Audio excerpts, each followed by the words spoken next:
बोलो बोलो देवघर वाले बाबा की।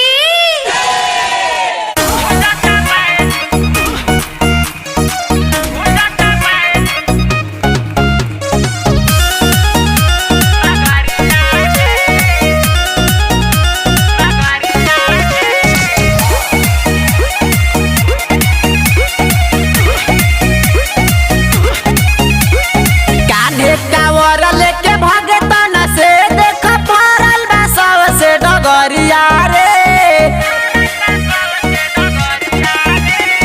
कान्हे कांवर लेके भगतन से देख फरल बा सबसे डगरिया रे। बोल बम बोला बम जैसे गुंजता बाए जो नगरिया रे। बोल बम बोला बम जैसे गुंजता बाए जो नगरिया रे।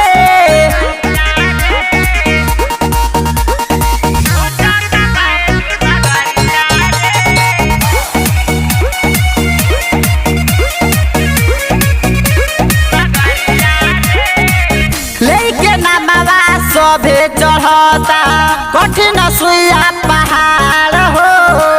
होला थकान नहीं हर सब पीरा होके भोलेनाथ खाड़ हो।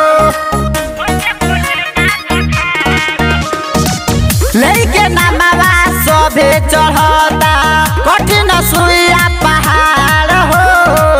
होला थकान नहीं हर सब पीरा होके भोलेनाथ खाड़ हो।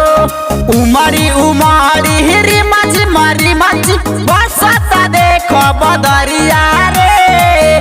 बोल बम बोला बम जैसे गुंजता बाए जो नगरिया रे।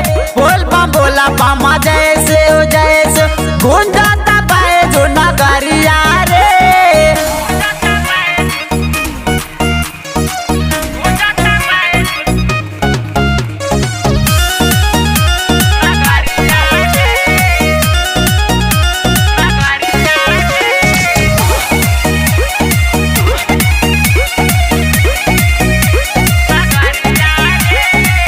गड़े कंकड़ चाहे गड़े हो पथले चाहे पड़े गोड़ में छाला हो।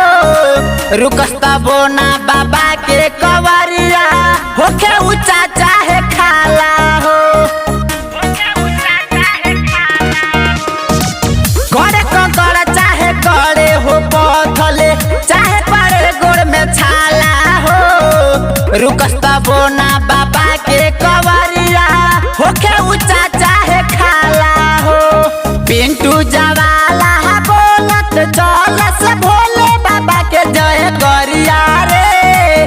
बोल बम बोला बम जैसे गुंजता बाए जो नगरिया रे। बोल बम बोला बम जैसे गुंज